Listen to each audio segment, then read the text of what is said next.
Have you ever noticed how your priorities shift as you get older? The things that once seemed essential, like maintaining a large circle of friends, may not feel as important anymore. As life changes, so do our needs and perspectives. The idea that you don't actually need friends after 70 might sound surprising at first, but when you take a closer look, you'll see why embracing independence and focusing on your own well-being can be one of the best decisions you'll ever make. Friendships once played a major role in shaping our identity and providing social validation, but at this stage in life, do they still hold the same value? Or have they become more of an obligation rather than a source of joy? As we explore the reasons why friendships aren't as necessary in later years, you might discover a sense of relief knowing that it's okay to prioritize yourself. This isn't about loneliness. It's about living life on your own terms, free from unnecessary expectations and obligations. You no longer need to prove yourself to anyone. One of the biggest reasons you don't need friends after 70 is that you've already lived through the phase of life where social validation mattered. Think back to your younger years. How often did friendships revolve around proving yourself, fitting in, or keeping up appearances? Whether it was impressing colleagues, maintaining social circles, or making sure you were included in gatherings, there was always an underlying pressure to be seen and accepted. But now you're at a stage in life where none of that is necessary. You've already built your legacy, and the opinions of others don't hold the same weight they once did. At this age, you've seen enough to understand that true fulfillment doesn't come from external approval, it comes from within. There's no longer a need to chase friendships for status, reputation, or social standing. You are who you are, and you don't need anyone else's validation to confirm it. Many younger people spend their time worrying about how they're perceived, whether they're liked, admired, or respected. But by the time you've reached your later years, you realize that none of that defines your worth. You define your own value, and you don't need a group of people around you to reinforce it. Think about someone like Harold, a man in his early 70s who spent most of his life climbing the corporate ladder. He was always surrounded by people, colleagues, acquaintances, so-called friends, but most of those relationships were built on convenience rather than genuine connection. The moment he retired, those friendships faded. At first, he felt the need to reach out to keep those ties alive, but then he had a realization. Why should he put effort into friendships that only existed because of work? Why chase relationships that were never truly meaningful to begin with? Instead of trying to hold on to friendships out of habit, Harold shifted his focus inward. He started spending more time on personal hobbies, rediscovered old interests, and most importantly, he stopped caring about impressing others. He found that without the pressure of maintaining friendships, he actually felt freer. No more forced small talk, no more social obligations, no more worrying about whether people liked him or not. He was simply living for himself, and for the first time in a long time that felt good. When you no longer seek validation from others, you start to realize how much energy was wasted on friendships that didn't add real value to your life. You don't need to prove yourself to anyone anymore. You don't need to keep up with anyone else's expectations. The only person you need to answer to is yourself. Peace becomes more valuable than socializing. As you get older, something shifts. Peace starts to feel far more valuable than socializing. In your younger years, being around people might have felt like a necessity. The noise, the gatherings, the conversations, it all felt like part of a life well lived. But as time goes on, you start to appreciate something even more quiet, and not just any quiet, but the kind that allows you to truly be at ease, free from unnecessary drama, obligations, and social fatigue. Many friendships, even the good ones, come with a certain level of responsibility.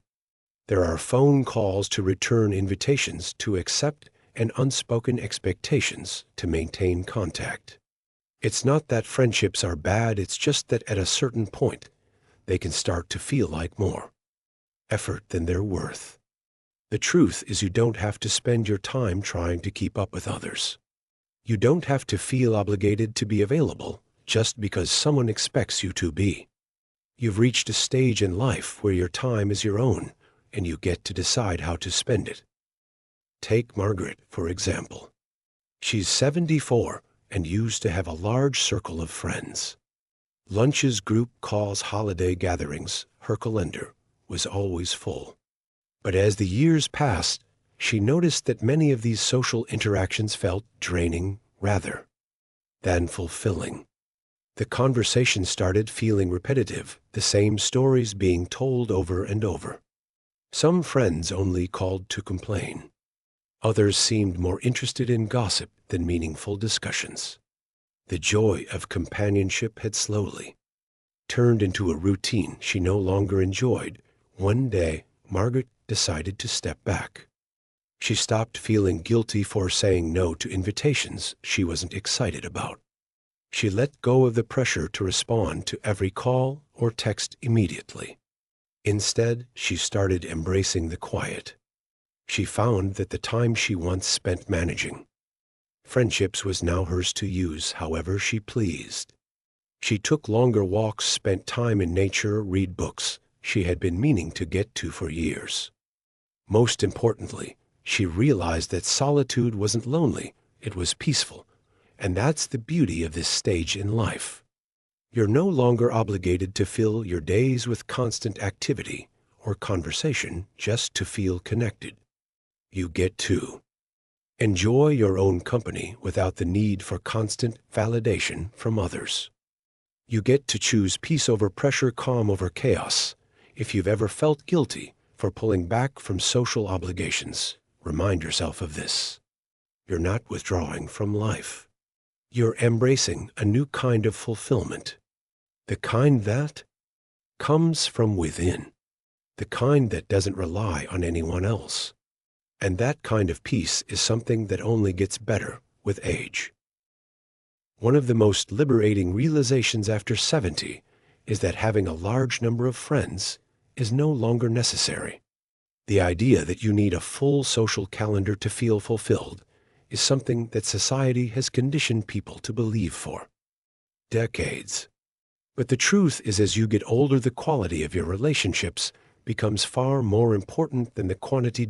In younger years, friendships were often formed out of convenience, school, work, shared social circles.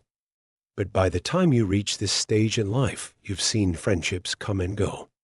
You've had deep connections and surface-level acquaintances. You've experienced what it feels like to be surrounded by people, yet still feel alone. And through all of this, you realize that not every friendship is meant to last, and not every person deserves a seat at your table. There comes a time when you start choosing who you allow into your life with more intention. You no longer feel the need to entertain relationships that are built on obligation, rather than genuine connection. The people who bring negativity, gossip, or unnecessary drama are no longer worth your energy.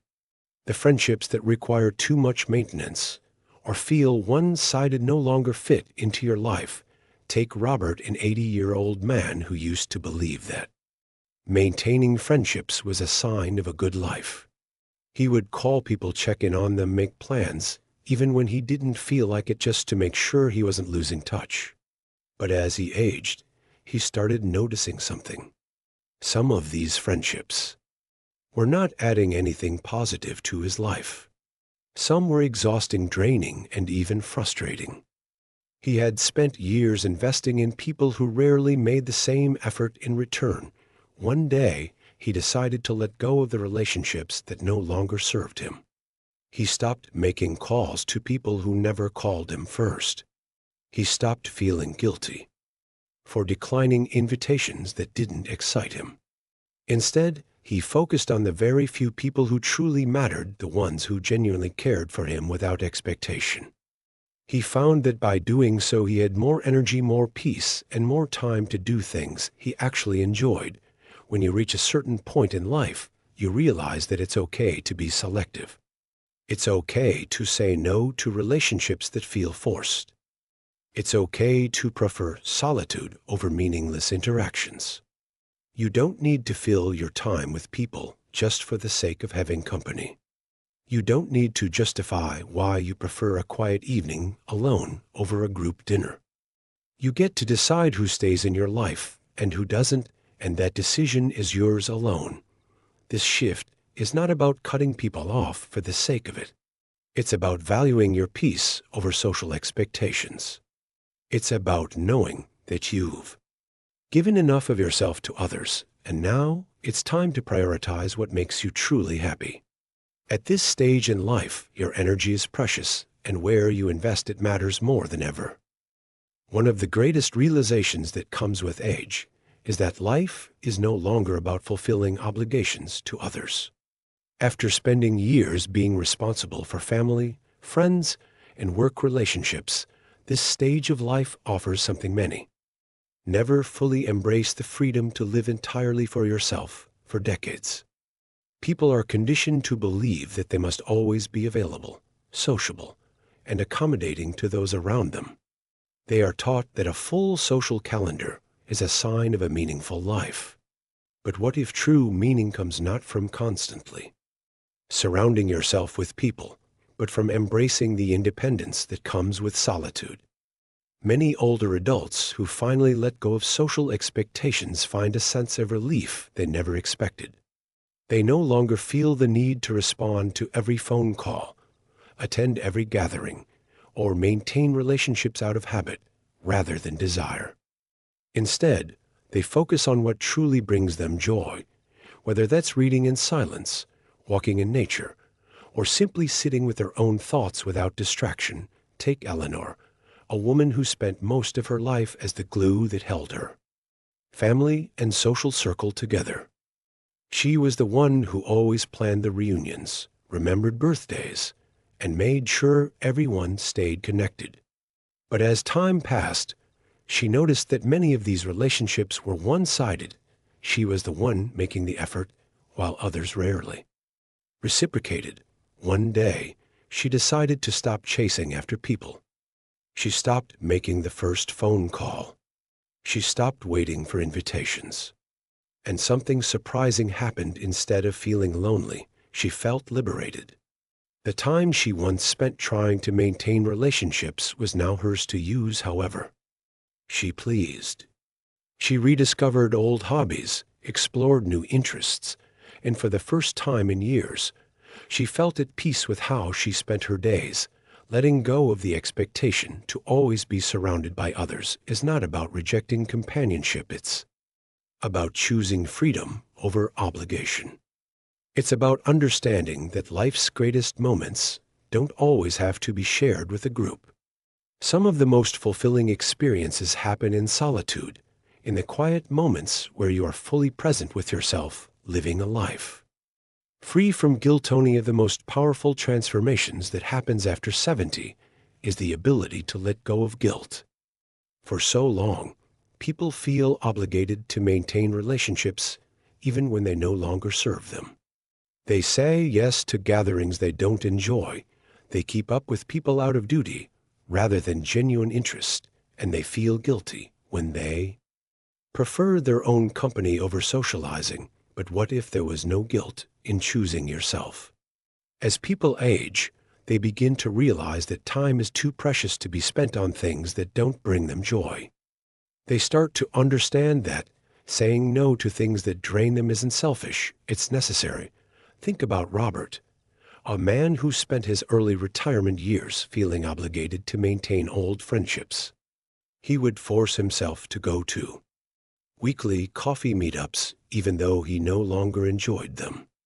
He would answer calls from people who only wanted to gossip. He thought that pulling away would make him seem unfriendly, so he continued playing the role of the reliable friend. One day, he decided to do something different. He chose himself. He stopped forcing himself into social situations that no longer brought him joy. He stopped answering calls that didn't serve his well-being. He let go of relationships that felt more like an obligation than a source of happiness. And in doing so, he found peace, For the first time, Robert realized that he didn't need to explain his choices to anyone. He didn't need to justify why he preferred solitude over small talk. He didn't need to feel guilty for choosing his own happiness. When you stop living for others and start living for yourself, guilt disappears. You no longer feel the need to please people who don't appreciate your presence. You stop worrying about whether others approve of your choices. Instead, you embrace the freedom of living life exactly as you want to. Aging on your own terms. Reaching this stage of life means embracing the fact that you get to define what happiness looks like for you. It's about releasing expectations, removing unnecessary obligations, and choosing joy over social pressure. Some people find joy in being surrounded by friends. Others find peace in solitude. Neither choice is right or wrong. It simply comes down to what feels most fulfilling. By 70, you've earned the right to prioritize your own well-being. You no longer need to fit into societal expectations of what a social life should look like. You no longer need to entertain relationships that don't add value to your life. You no longer need to explain why you prefer peace over people. Life is not measured by the number of friends you have, but by how deeply you enjoy each day. Life is not measured by the number of friends you have, but by how deeply you enjoy each day. It's not about how many invitations you accept, but about how content you feel in the moments of quiet. It's not about how often you're surrounded by others, but about how much you cherish your own company. When you embrace this level of self-acceptance, you realize that you don't need to fill your time with people to prove that you are living a full life. Instead, you find fulfillment in the things that bring you peace, whether that's reading a book, listening to music, taking a slow walk, or simply enjoying the beauty of a quiet morning. Aging on your own terms means giving yourself permission to live exactly as you choose. No more guilt.